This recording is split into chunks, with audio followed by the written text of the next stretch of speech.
Hello again, welcome back to week 4 this time, and we're going to look at the military revolution.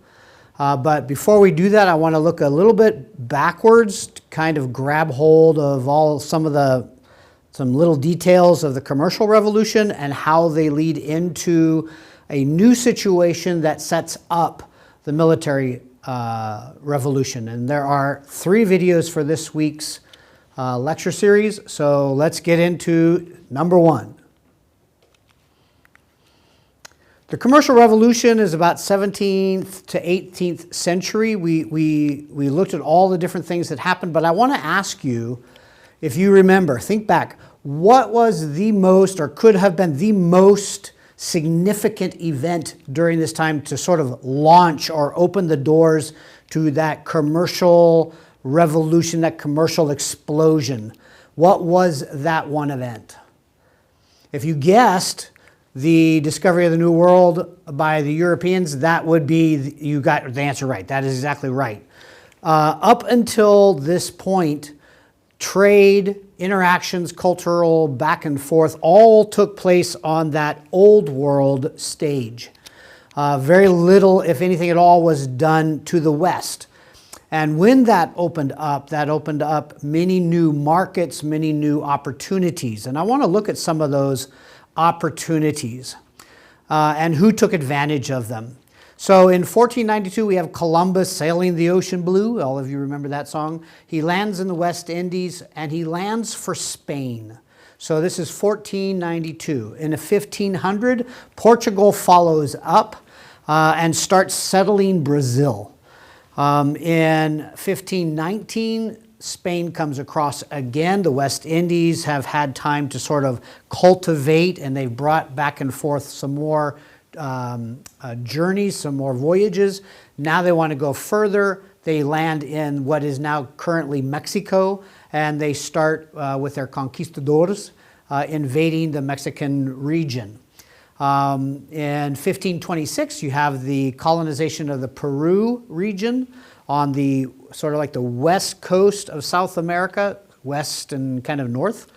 And then, of course, in 1534, you have France joining the bunch, and they join in that northeastern territory, what we would call like northeastern Canada today. So in the 1500s, lots of colonization, lots of traveling, lots of exploration, lots of settlements by Portugal, France, and Spain. But England, still not a whole lot has happened. It doesn't happen until like the first part of the 1600s. In the 1600s, you can see on the map that very sort of eastern edge, that in the yellow, that's the part that England sort of comes and starts settling on a concentrated basis. And that becomes, of course, what is the 13 colonies and becomes the United States of America later on.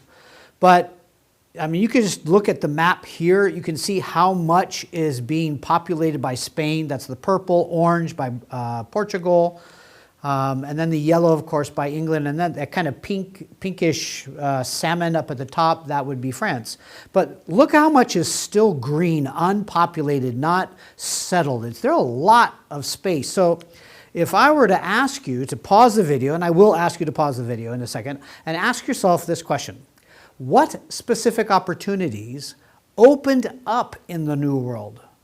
What kinds of benefits or advantages can be found by the opening up to Spain, Portugal, France in the 1500s, and then, of course, England joining the game in the 1600s. Can you list them? Can you give me some ideas of what would be there? Just pause for a moment and see if you could write them down. Okay, I don't know if you paused or not, but we're going to keep on going. So here's what I came up with. We discussed this last week.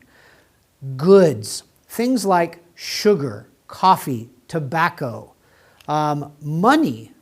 Mexico was full of silver mines, and to be able to extract that from the mines was very, very lucrative business for Spain. Gold, of course, same thing. And then, of course, you get monopolies and the idea of how monopolies become a benefit to these big countries back in Europe as far as the commercial and we'll soon find out the military revolution game. So these are some others. Other than just goods, money, there's also opportunity for land. Remember, Europe is relatively small. The population has been growing, it's getting bigger, natural resources in the land are becoming used up faster.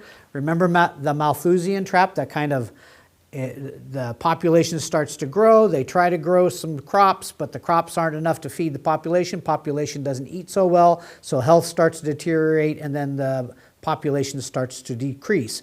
And you end up with this just steady sort of kind of ripple that just doesn't really explode. There is no advance until this time. Now there's land. People can come to the New World, farm, settle, grow crops. Much of the territory is very fertile.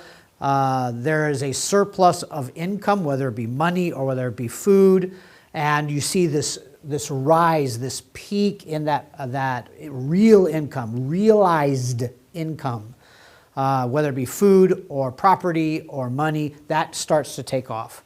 So having the opportunity to cultivate new lands in new territories was a huge deal. Strategic positioning becomes an issue as well.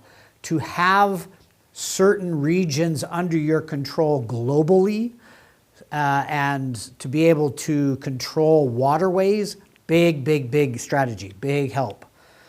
New tolerances as well. Many of us have studied U.S. history in the 8th grade. We remember that Pilgrims and the Quakers and many people came to the New World looking for religious freedoms because they were getting persecuted and too restricted in Europe. So they came to the New World to find freedom of worship expression. There's also the idea of changing or exchanging knowledge with different cultures. Just think about the Columbian exchange. If you remember all those things that were brought from Europe into the New World, but then all those things that came from the New World and were brought back into Europe, was amazing, that exchange of foods and ideas and ways of farming and cultivating and things like that. So many opportunities opened up with the new discovery of the New World and the development of it.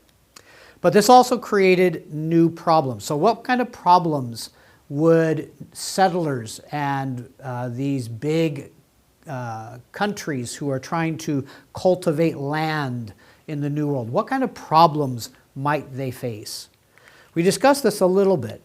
One is they would need ships, good ships, to transport the people back and forth. They would need some means of protecting those ships and the goods or people on it. They would need money for banking.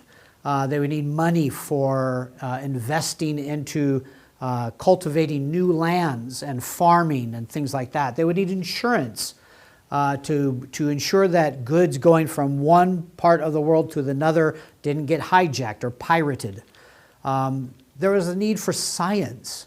The navigation in Europe was not as good as it could have been or should have been. So navigating the open seas, the Atlantic, was very difficult. Cultivating land, how to grow crops and get the best out of crops, how to get silver and gold out of the ground, hundreds and hundreds of feet into the earth. And then what about labor? Labor was another one that we talked about.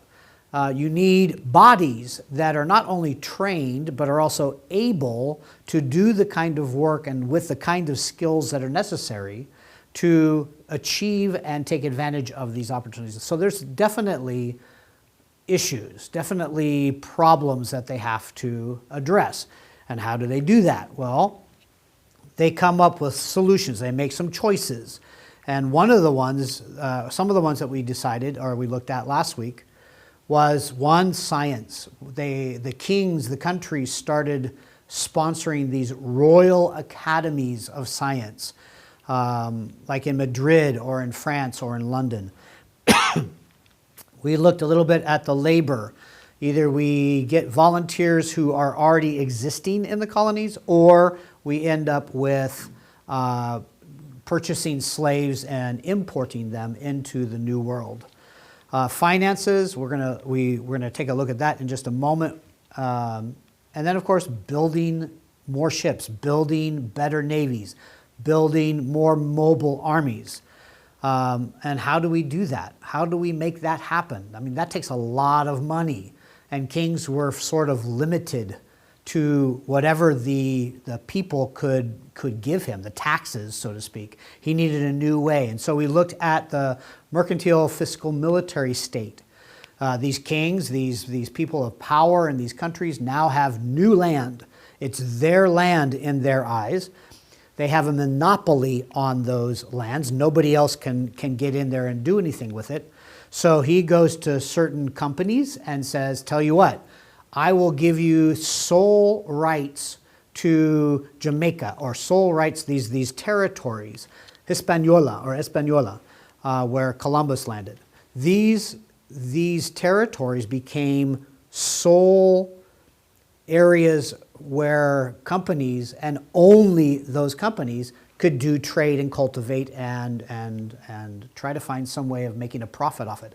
And they definitely did. They could go to a bank and say, hey, bank, the king just gave me a monopoly on this stuff. I want to go and harvest it. Give me some money. And the bank goes, great, you definitely got it. You got a monopoly on it. It's a sure win, sure profit. We'll make money. You'll make money. Go ahead and here's the money. And so the companies go back. They start developing these lands, these new lands, and the goods, the wealth, the profits that are gained by them then can be kicked back to the king as sort of like a kickback, sort of like you make 100% of profit, and out of your 100%, I'm going to get 10%. So the king's getting extra money now that's not coming from just the people on the ground, his subjects, which is good from the king's standpoint, because then he could build his armies and his navies. And so that was a great little thinker to come up with, great idea. But this then creates new situations, very new situations with very particular demands.